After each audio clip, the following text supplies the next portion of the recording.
വയനാട് മുള്ളംകുലിയിൽ വീണ്ടും കടുവയിറങ്ങി. രാവിലെ പള്ളിയിൽ പോയ ആൾക്കാരാണ് കടുവയെ കണ്ടത്. വിവരങ്ങളുമായി നമുക്കിപ്പം അരുൺ പാറയ്ക്കൽ ചേരുന്നു.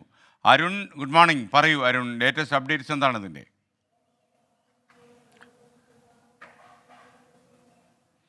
SKN വയനാട്ടിൽ വീണ്ടും വന്യജീവി ആക്രമണം ഉണ്ടായിരിക്കുന്നു. കടുവയുടെ സാന്നിധ്യം സ്ഥിരീകരിച്ചിരിക്കുന്നു എന്നുള്ളതാണ് ഇപ്പോൾ ഏറ്റവും പുതുതായി ലഭിക്കുന്ന വിവരം.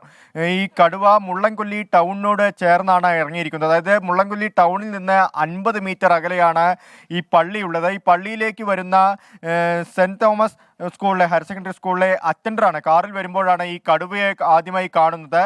ആ സമയത്ത് തന്നെ വനം വകുപ്പ് ഉദ്യോഗസ്ഥരെ വിവരമറിയിച്ചു. ഒരുപാട് ആളുകൾ ആ സമയത്ത് പള്ളി രാവിലെ കുർബാനയായിരുന്നു.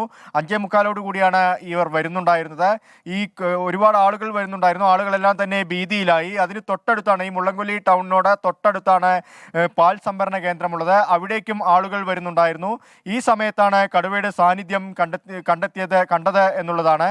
മറ്റൊരു കാര്യം, കാക്കനാട് തോമസിന്റെ മൂരിക്കിടാവിനെ ഈ കടുവ കൊന്നു എന്ന വിവരവും സ്ഥിരീകരിക്കുന്നുണ്ട്. നേരത്തെ ഈ മൂരിയെ കാണുന്നില്ല എന്നൊരു വിവരം വീട്ടുകാർ പങ്കുവച്ചിരുന്നു. പക്ഷേ ഇത് കടുവ പിടിച്ചതാണോ എന്ന കാര്യത്തിൽ ഒരു സ്ഥിരീകരണം ഉണ്ടായില്ല. ഇപ്പോൾ വനം വകുപ്പ് ഉദ്യോഗസ്ഥർ സ്ഥലത്തെത്തി പ്രദേശത്തെ പറമ്പുകളിലെല്ലാം തന്നെ പരിശോധന നടത്തി. തുടർന്ന് ഈ മൂരിയുടെ ജഡം അത് കണ്ടെത്തിയിരിക്കുന്നു. കടുവ കൊന്നെന്ന് വനം വകുപ്പ് സ്ഥിരീകരിച്ചിരിക്കുന്നു. ഇപ്പോൾ ആ പ്രദേശത്ത് മുള്ളംകൊല്ലി ടൗണിനോട് ചേർന്നുള്ള പറമ്പുകളിലെല്ലാം തന്നെ വനം വകുപ്പ് പരിശോധന നടത്തുകയാണ്. ഇതിൽ ശ്രദ്ധേയമായ വിഷയം വനമേഖലയല്ല, ജനവാസ മേഖലയാണ് എന്നുള്ളതാണ്. ഈ മുള്ളംകൊല്ലി ടൗണിൽ നിന്ന് 7 കിലോമീറ്റർ മാറിയാണ് വനമേഖലയുള്ളത്. അതുകൊണ്ട് തന്നെ ജനവാസ മേഖലയിലേക്ക് കടുവകൾ കൂട്ടത്തോടെ ഇറങ്ങുന്ന ഒരു സാഹചര്യം ഉണ്ടായിരിക്കുന്നു.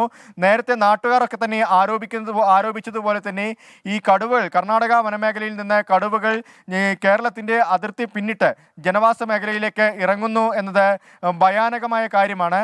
ജനങ്ങൾ ഭീതിയിലാണ്. എന്തായാലും വനം വകുപ്പ് പ്രദേശത്ത് തെരച്ചിൽ ആരംഭിച്ചിട്ടുണ്ട്. ഈ കടുവയെ പിടികൂടാനുള്ള തെരച്ചിൽ ആരംഭിച്ചിട്ടുണ്ട്. SKN. Okay, thank you. നമുക്കൊപ്പം ചേർന്നത്